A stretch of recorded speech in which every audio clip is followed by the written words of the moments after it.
Good morning, and welcome to the Reading of the Word by Scott Cecil.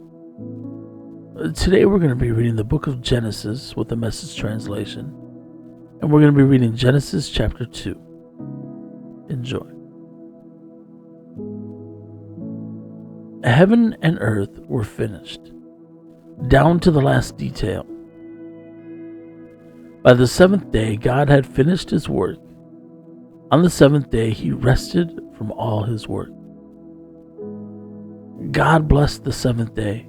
He made it a holy day, because on that day he rested from all his work, all the creating God had done.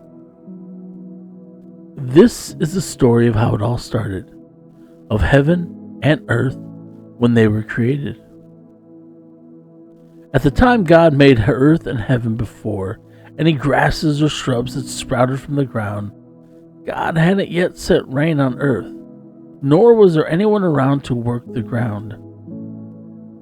The whole earth was watered by underground springs.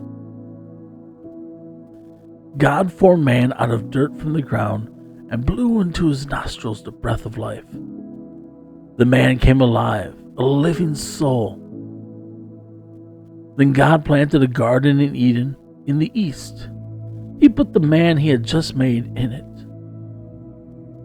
God made all kinds of trees grow from the ground, trees beautiful to look at and good to eat. The tree of life was in the middle of the garden, also the tree of the knowledge of good and evil. A river flows out of Eden to water the garden, and from there divides into 4 rivers. The first is named Pishon.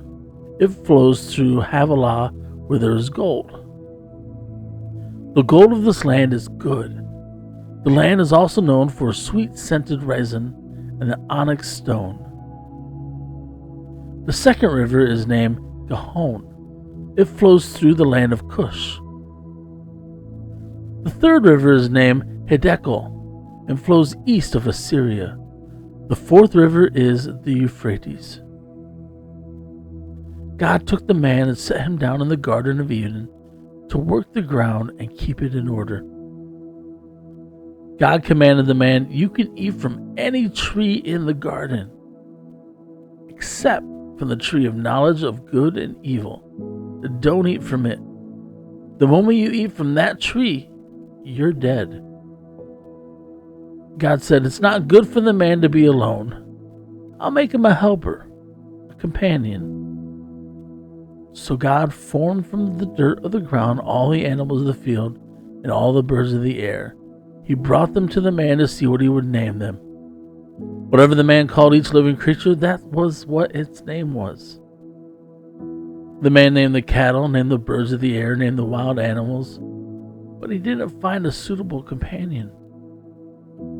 God put the man into a deep sleep. As he slept, he removed one of his ribs and replaced it with flesh. God then used the rib that he had taken from the man to make woman and presented her to the man. The man said, "Finally, bone of my bone, flesh of my flesh. Name her woman, for she was made from man."